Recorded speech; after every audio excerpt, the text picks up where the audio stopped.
I'm James. Welcome to my channel, One Spin at a Time. For those of you that are new here, I'm trying to build a community for people who are chronically ill. And for those of you who are not chronically ill, I want you to get an understanding of what it's like to be chronically ill. Today I'm talking all about the Mayo Clinic and my incredible experience there. Before I went to the Mayo Clinic, I had a lot of trouble finding good information about what tests they would run, why, and what those tests would actually consist of. So today, I want to provide some of that information to you guys.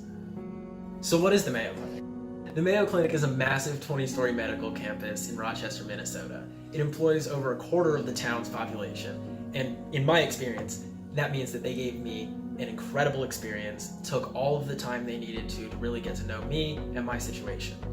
So why did I choose the Mayo Clinic? I felt like the Mayo Clinic, after all the research my mom had done, was going to be the best place to go because they had the best laboratory, and Dr. Philip Lowe still works there, the man that named and discovered POTS and came up with the QSART test.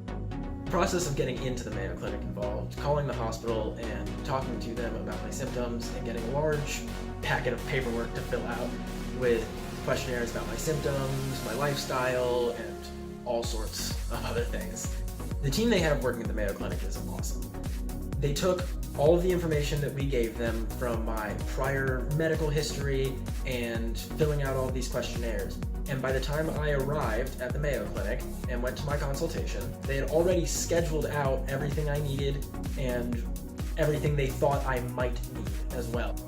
So what was it like staying at the Mayo Clinic? When we first arrived in Rochester, we took a shuttle from the airport to the Brentwood Inn and Suites.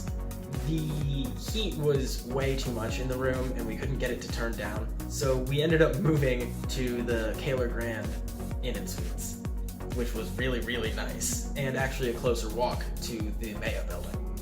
In Rochester, a lot of the hotels are connected to the Mayo Clinic by underground tunnels and walkways, as well as sky bridges, which is really important in the winter in Minnesota because it's really, really cold. And as a person with thermoregulatory issues, it is not fun to go out in the cold. So what did they do at the Mayo Clinic? I got to Rochester on Thursday, and on Friday, I started my adventure. The first step was meeting with Dr. Lee, my neurologist, and we had a consultation. She spent 2 hours talking to me, which, if you've ever had an appointment with a neurologist, 2 hours is a whole lot of time. She clearly read over all of the paperwork before I showed up. She was very knowledgeable about my case and was incredibly helpful and considerate. She never once implied that I was faking it or that it didn't exist or any of the things that some doctors tend to do. After that, I was given a 24-hour heart rate monitor and a 24-hour blood pressure cuff. So the way Monday started was a 6:45 a.m. blood test, returning my blood pressure cuff and heart rate monitor, a stress test, a tilt table test, and QSART, which is the autonomic reflex test.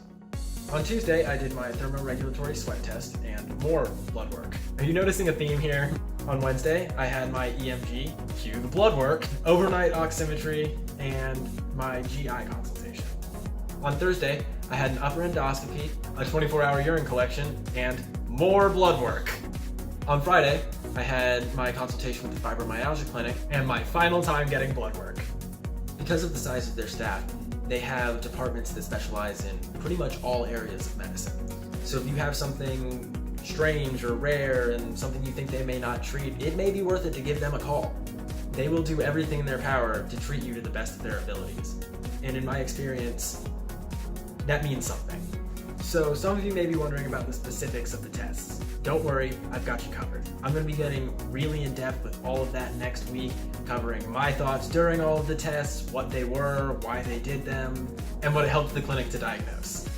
If you like this video, feel free to check out my last video. It kind of covers a little bit about me and my diagnoses and what the channel's about. If you want to, check out my Twitter, my Instagram, and go ahead and subscribe. We can cut the rest of it together from there, right?